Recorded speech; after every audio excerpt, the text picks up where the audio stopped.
ابوالبشر آدم سر کرده تا دین حضرت محمد صلی الله علیه وسلم، دین تمام پیغمبران علیهم السلام، این دینی چی می باشد؟ این دین اسلام می باشد.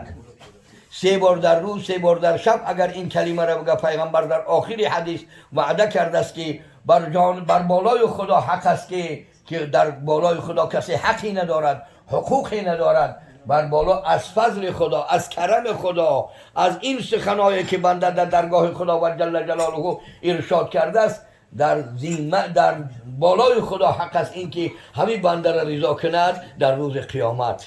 این 3 بار سحر، 3 بار بیگاه، 3 بار روز، 3 بار شب، 3 کلمات: رضینا بالله ربا، من رضا شدیم مایان از روی رضینا بالله، رضا شدیم به الله از روی رب داشتن، از روی خدا داشتن ما رضا شدیم. یکی این معنای کلام، این معنای این کلام خیلی خیلی وزمین. یکمین که از خدا رضا شدن این است که خدا به سر بنده هر چیزی که بیارد، از شادی و خرسندی ای، غم ای، غصه ای، پیری ای، جوانی ای، درماندگی ای، غریبی ای، مسافری ای، محتاجی ای، گداگی ای، پادشاهی ای، زندانی ای، محبوسی ای، آزادی ای، ای حسن ای، ای جمال ای، ای قد ای، ای قامت ای، ای قوت ای، ای توان ای، ای زن ای، ای فرزند ای، هر چیزی که بنده را داده است. این معنای رضا شدن به خدا، رضا شدیم به الله از روی رب بودن برای ما خدا را رضا شدیم که خدا رب ما باشد. مثل بت پرستا بت خدای ما باشد نه، یا مثل آفتاب پرستا آفتاب خدای ما نه، یا ماهتاب، یا شب، یا روز، یا باد، یا باران، یا تندر، یا چراغک، یا رعد. بعضی ریمی ها 300 خدا داشتن، معاذ الله، خدا پناه بده. و الله جلاله همین 40 ربنا اکثریت همین به لفظ جمع آمده است. جمع یعنی ربنا، پروردگار مایان، پروردگار مایان. آمده است جای در بعضش ربی آمده است، ربی اغفر لی ورحمنی، پروردگار من مغفرت کن، از سر گناه من بگذر و مرا رحمت کن، و مرا رحمت کن. یعنی پروردگار رضا بودن به خدا، به الله رب بودن. آدم در زندان باشه، در تنگی باشه، در سختی باشه، خداوند با آیه قرآن تمام عالم اهل اسلام خطاب کرده در 10 آیت قرآن: افحسبتم ان تدخلوا الجنه، آیا شما گمان کرده که داخل بهشت می شوید و امتحان و ابتلای خدا، غم و غصه و شکنجه و محنت خدا، درد و بلا و زندان و غربت و مسافرت و هجرت و کمبغلی و بیماری و دردمندی و محتاجی. بعضی آدمی که شاهانه زندگانی میکرد روزی میشود که به کمترین اهل خانوادش خدا محتاجش میگردانه. خصوصا اشخاصی را بسیار علما گفتند شخصی که به نفس شهوت پروری مشغول باشه، روزی میبیاره خدا به سرش که به کمترین و همه کمترین خانوادش را محتاجش میکنه. 1 بار 2 بار 3 بار او مته میگه نه بچهش آوش میته، نه دخترش، نه زنش، نه بیرش، نه کسی که در خونش مثل گدا یا خادم یا در خرید واره خدمت میکرد. اما اول بهش میگه کار دارم مالی، اول به کاری من نکش، وقتی من نگی، حالا مصفت خب کو اکی نمیم بریده یا سعادتش نگی یا دگیش نگی، کمپیرالی خفتی از زمان. ای گپ آمده است، این گپ واقع شده است. حاضر این کاری توبه های، این کاری توبه های نیکی به خدا رضا شدن، به خدا رضا شدن. همو بنده اگر در همو حالت به خدا را، به الله بودنش و رب بودنش رضا شده، خلق عالم در خدمتش میاره. همو حالتی تنگی، همو حالتی کسی دست نمیگیره دیگه.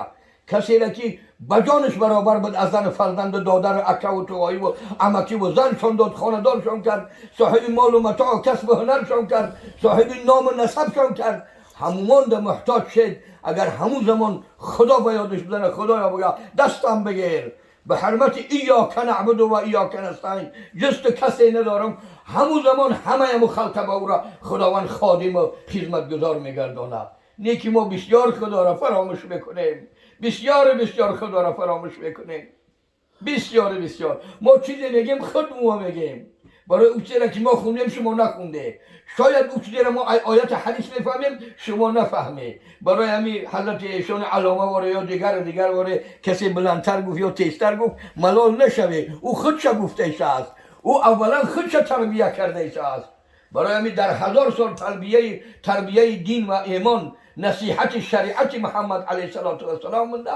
واعظا میگفتن خدایا ایایا و ایاکم، خدایا مرا و اینها را، خدایا اول مرا توفیق بده در گفتگیام، اول من عمل کردنی در چیزی گفتم، در همین چیزی دانستگیم و میفهمیدگیم توفیق فرما خدایا. من شما را نمیگم، من خودم در حالتهای پیدا شد، در 65 سال طول حیات من حالتهای پیدا شد، همین نفس انا نون دوستی بغرض پای به طهارت چیشتگیم. الحمدلله در صحبت حلقه دین و ایمان، در صحبت بسم الله الرحمن الرحیم، صحبت الحمدلله رب العالمین، حالتهای سختی زندگانی چنان آمد که همین نفس وسوسه اینه که میگه همین ملا نمیبدی یا که ایشان نمیبدی یا داملا نمیبدی یا قاری نمیبدی خوب تا حاضره، یا توبه کم خدا وسوسه مینه که بگو که همین مسلمان نیستم نعوذ بالله.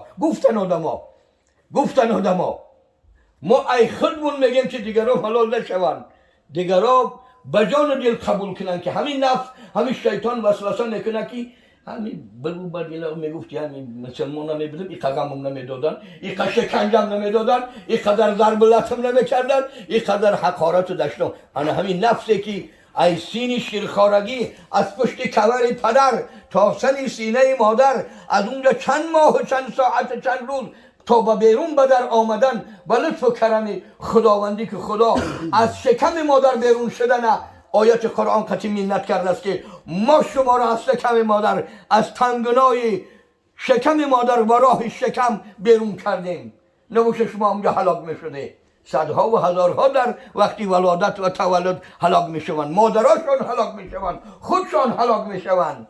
همون را منت کرده است خداوند. نیک این رضینا بالله ربا، رضا شدیم به الله را رب داشتن، خدا و معبود بر حق مربی داشتن. برای این تربیه، این دعای حضرت رسول الله، شما اندیشه کنید 3 بار یک جمله را گفتن در سحر، 3 بار یا در روز یا در شب گفتن، فردا روز قیامت رسول الله گفته است خدا همو بنده را رضا مینه. این رضاییت خدا بنده را رضا کنه، صحابه ها را خدا رضی الله عنهم گفت، رضی الله عنهم و رضوا عنه. رضا شد خداوند از صحابگان پیغمبر و رضا شدن آنها از خداوند خویش. بعضی اهل تفسیر و استادا گفتن که رضای خدا که ضرورت است، رضای خدا که اولین درجه است، رضای خدا که مقام عبودیت است، رضای خدا که سبب رحمت و مغفرت است، رضای خدا که سبب سعادت و سلامت است، رضای خدا که سبب نجات است، سبب راحت است، سبب مهربانی است، سبب اهل بهشت گشتن است. برای همه رضای خدا را گفته است که رضا شد خدا از آنان و رضا شدن آنان صحابگان محمد، صحابگان پیغمبر از کی؟ از خداوند خویش. برای همین سابق آورده است. نباشه بعضی ها گفتن، بعضی مفسرها که رضا شد خداوند از صحابگان پیغمبر. چرا؟ برای آنها از خدای خویش رضا شدن و رضینا بالله ربا گفتن. از حضرت عمر رضی الله عنه از چندان صحابه کبار روایت است که آنها میگفتند که وقتی ما به سبب یک سخن یا اطاعت یا عبادت یا نافرمانی یا فعل یا قول از قوم، از قبیله، از مرد، از زن، از جوان، از پیر یک چیز صادر میشد که خبرش به رسول الله میرسید، حضرت رسول اکرم صلی الله علیه و سلم تغیر وجهه، چهره مبارک، صورت مبارک تغییر می‌یافت، چهرهش تغییر می‌یابد. این تغییر یافتن چهره در همه خلق مخلوقات است. در هجرت در آمدن مانده تغییرات وجوه پیدا می‌شود در بسیار مردم. در استادا و علما و دانشمندا هم هست، در همه اشخاص تغییر می‌یافت. احمر وجهه، سرخ میشد چهره و هیکل و صورت پیغمبر سرخ میشد، یعنی علامت غضب پیدا میشد. عرق میکرد روی پیغمبر صلی الله علیه و سلم، عرق کلان میکرد. حضرت عمر در چهار صحبت گفته است برای تسکین و آرامش دادن پیغمبر. همونجا پیغمبر نمیگفت چوه که عبدالله ایتا کرده است، چوه که زید ایتا کرده است، چوه که عمر ایخل کرده است، چوه عبدالرحمن ایخل کرده است. نام شخصی را نمیگرفت، میگفت ما بالو رجلین، ما بالو امرأتین، ما بالو قومین. چیست حال مرده که همین کار کرده است، همین گفته گفته است؟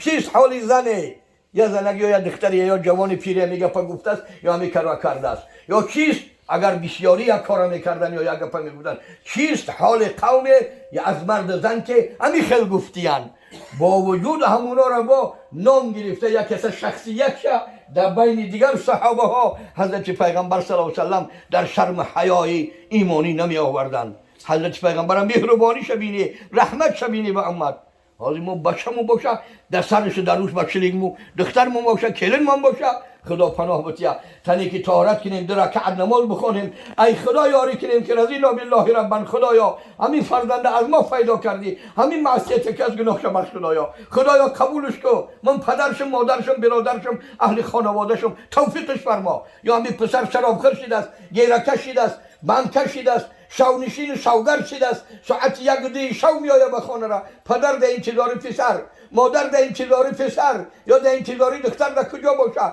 کجا شد کجا رفت کی میآید طهارت کنه در رکعت نماز بخونه منو چی کرده میتونی تقدیرش دیگه میکنی ریسک دیگه میکنی توفیق دادش میتونی اگر توفیق داده میتونی حضرت نوح کنعان پسرش میداد هدایت میافت ایمان میآورد حضرت محمد صلی الله علیه و سلم با آیت قرآن حضرت خداوند فرمان کرد انک لا تهدی من احببت بدرستی که تی محمد صلی الله علیه و سلم هدایت کرده نمیتونی کسی را دوست بداری ای گناه گردونده میتونیم نصیحت نکردیم گپ نزدیم قرآن خون نکردیم کتاب خون نکردیم ما طول عمر ما الحمدلله خدمت خلق خداییم نه تنها فرزندمان بلکه همه فرزندای خلق خدا